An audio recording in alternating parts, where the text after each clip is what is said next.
اهلا اهلا اهلا اهلا اهلا اهلا اهلا. الحمد لله على السلامة. الله يسلمك يا حاج. الشاب الصيني. الله يسلمك يا حاج.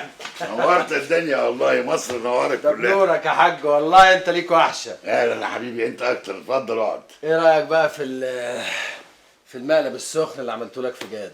الله الله عليك وعلى شغلك يا يوسف، ده انت جبته كتاف هدر ابن لذينه بصحيح. المهم نكمل بقى ان شاء الله. مش انت اكدت عليهم ان كنت النهارده توصل في ميعادها؟ اكدت، وما تقلقش ما تقلقش، انت عارف مواعيد الجماعه دول زي الفل.